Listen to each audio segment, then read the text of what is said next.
This video is sponsored by Eduquest. The struggle to find courses that truly speak your language, it's finally over. Welcome to EduQuest, where learning is made just for you. At EduQuest, we bring you a wide range of online courses, from career building programs to skill boosting masterclasses, all in your regional language. Because we believe language should never be a barrier to success. Our courses are tailor made after understanding what today's learners really need. So why wait? Start learning the smarter, simpler way only with EduQuest. Visit eduquest.courses and explore your next course today. And hey, don't miss out on our exciting offers and promotions.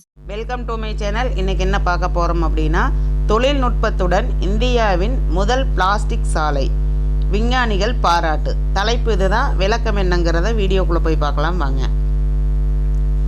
ஜியோசில் தொழில்நுட்பத்துடன் இந்தியாவின் முதல் plastic சாலை கட்டப்பட்டு வருகிறது. Plastic கழிவுகளின் முக்கிய பிரச்சனையை தீர்க்கவும் முக்கிய நகரங்களில் நிலையான உள்கட்டமைப்பை அறிமுகப்படுத்தவும் பாரத் பெட்ரோலியம் கார்ப்பரேஷன் விரைவில் டெல்லிக்கு பிளாஸ்டிக் சாலைகளை கொண்டு வருகிறது. நிபுணர்களின் கூற்றுப்படி இது உலகில் இதுபோன்ற முதல் முயற்சியாக இருக்கலாம். பிளாஸ்டிக் கழிவுகளை பயன்படுத்தி ஜியோசெல் தொழில்நுட்பத்தின் வடிவத்தில் சுற்றுச்சூழலுக்கு உகந்த சாலை உள்கட்டமைப்பை உருவாக்க அரசு பெட்ரோலிய நிறுவனம் டெல்லியில் உள்ள மத்திய சாலை ஆராய்ச்சி நிறுவனத்துடன் கூட்டு சேர்ந்துள்ளது. இந்த நிறுவனம் தனது கார்ப்பரேட் ஆராய்ச்சி மற்றும் மேம்பாட்டு மையம் மூலம் இந்த முயற்சியை மேற்கொண்டு வருகிறது.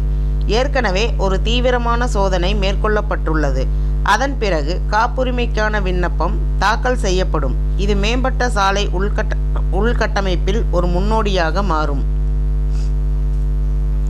இந்த திட்டத்தில் பணிபுரியும் பாரத் பெட்ரோலியம் மற்றும் CRRI விஞ்ஞானிகள் இதை ஒரு பெரிய சாதனையாக பாராட்டுகின்றனர்.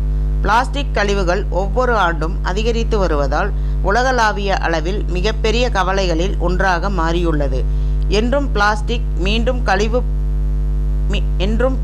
மீண்டும் பயன்படுத்தப்பட்டால் அது கழிவு மேலாண்மைக்கு பங்களிக்கும் மற்றும் சாலைகளின் ஒட்டுமொத்த தரத்தை மேம்படுத்தும் என்றும் நிபுணர்கள் கருதுகின்றனர். மேலும் இந்த திட்டத்தின் அத்தகைய தொழில்நுட்பத்தின் கண்டுபிடிப்புகளில் இந்தியா முன்னணியில் இருக்கும். இந்த முயற்சி BPCL ஆராய்ச்சி மற்றும் மேம்பாட்டு நிறுவனத்தின் முந்தைய திட்டமான கழிவு பிளாஸ்டிக் தொகுதியுடன் ஒத்துப்போகிறது. இந்த திட்டம் பல்வேறு இந்திய மாநிலங்களில் 250 மெட்ரிக் டன்களும் அதிகமான பிளாஸ்டிக் கழிவுகளை உட்கொண்டு வெற்றிகரமாக நிரூபிக்கப்பட்டது. டெல்லி மும்பை விரைவு சாலைக்கு அருகில் சராய் காலேகானுக்கு அருகில் பிளாஸ்டிக் சாலை கட்டப்பட்டு வருகிறது. பல அடுக்குமாடி பிளாஸ்டிக் உள்ளிட்ட பிரிக்கப்படாத நகராட்சி கழிவு பிரச்சினைக்கு ஜியோசெல் தொழில்நுட்பம் ஒரு முக்கிய தீர்வாகும். இதன் வெற்றிக்கான சோதனைகள் டாடா ப்ராஜெக்டுடன் இணைந்து நடந்தன. 100 மீட்டர் சாலையை அமைக்க சுமார் 30 டன் கழிவுகளை பிளாஸ்டிக் பயன்படுத்தலாம். இது சாலை கட்டுமானத்தில் பயன்படுத்தப்படும் பொருட்களுக்கு பிளாஸ்டிக் கழிவுகளை ஒரு சிறந்த வழிமுறையாக நிரூபிக்கிறது. இந்த தகவல் உங்களுக்கு பயனுள்ளதாக இருக்கும்னு நினைக்கிறேன். மேலும் பயனுள்ள தகவலுக்கு என்னோட சேனல் சப்ஸ்கிரைப் பண்ணுங்கள், லைக் பண்ணுங்கள், ஷேர் பண்ணுங்கள் அண்ட் பெல் பட்டனை கிளிக் பண்ணி மறக்காமல் ஆளுங்கிற ஆப்ஷனை தட்டுங்க. அப்போ தான் நான் போடுற யூஸ்ஃபுல்லான வீடியோஸ் ஒவ்வொன்றும் உங்களுக்கு நோட்டிஃபிகேஷனாக வந்து சேரும். தேங்க்யூ. பபாய்.